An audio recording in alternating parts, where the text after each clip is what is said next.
I want to introduce our first presenter. Jim Rosenbaum will speak to us about career guidance for the new college reality. And over to you, Jim.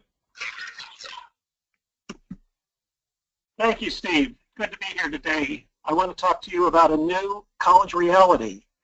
It's really amazing the way American society can change so quickly, and it leaves us who want to help students somewhat dismayed to keep up with. We really do have a new reality, and impressively, a great deal has been accomplished. Society has come a long way towards what its goal of college for all.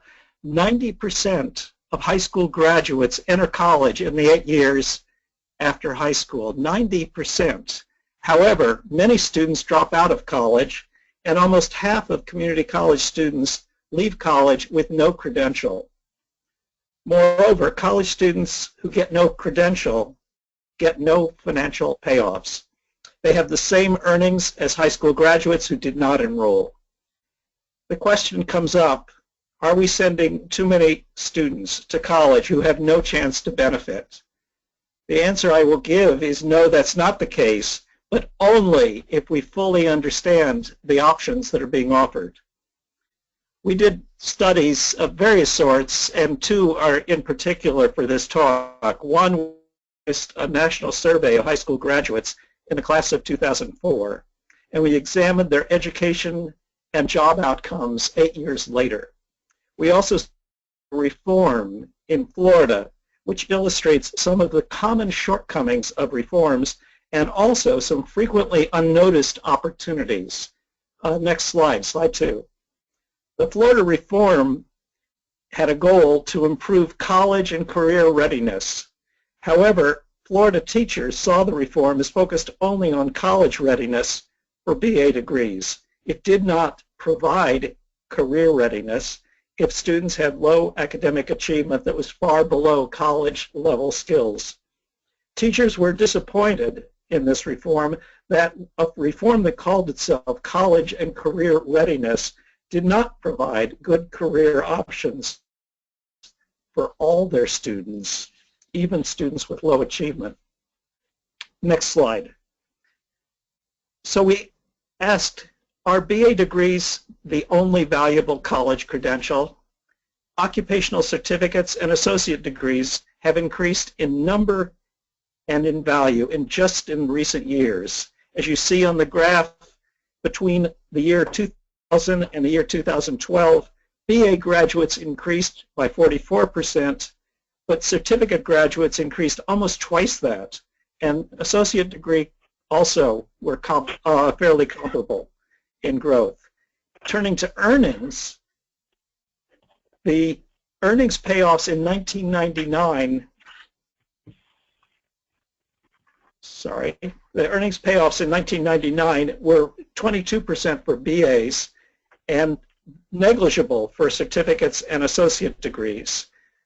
12 years later, in 2011, the earnings payoffs for BAs had gone up to 34%, but more dramatic was the fact that associate degrees and certificates now had significant impacts. Associate degrees had a 22% payoff, and certificates, a one-year certificate, had a 13% earnings payoff.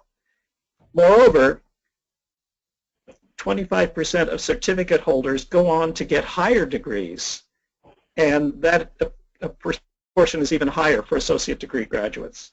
Next slide. Do students need college level academic skills to succeed in college? Many occupational college faculty who we interviewed reported that these sub-baccalaureate programs, these certificates and associate degrees, only require 8th to 10th grade academic skills. We also found in the national study support for this.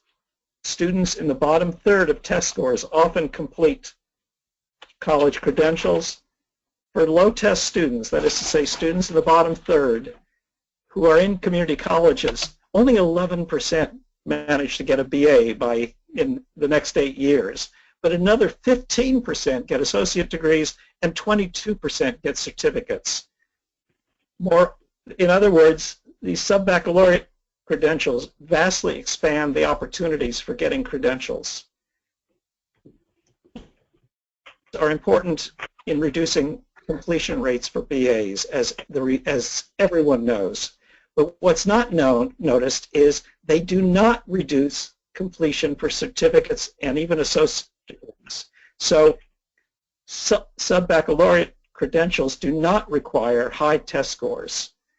In addition, low test scores reduce earnings for people who get BAs. The BAs that have high test scores get better earnings. But that is not the case for certificate and associate degrees, where high test scores are not needed in order to get high earnings. Next slide. We analyzed what job rewards are associated with job satisfaction, because so much of the literature is focused on earnings, and we wanted to see whether there were other things that might be more important for individuals' satisfaction. Analyzing a national sample of young adults, we found that young adults get less job satisfaction in high-paid jobs than they do in jobs with non-monetary job rewards, such things as job autonomy and career relevance. In other words, as students are making choices, they should look at something more, because as young adults working, they are going to find those more rewarding.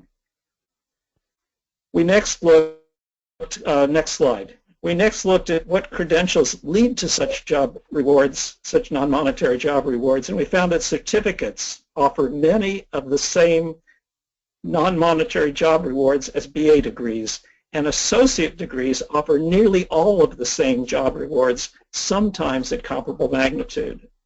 Next slide. We usually assume that college improves jobs by increasing individual skills. We focus a lot on skills, but is there anything else colleges can do to improve job outcomes? In our study of colleges, we found that private occupational colleges often devote a lot of resources to giving job placement help. They create effective resumes, they help students develop professional letters of inquiry, they help them develop job interview techniques.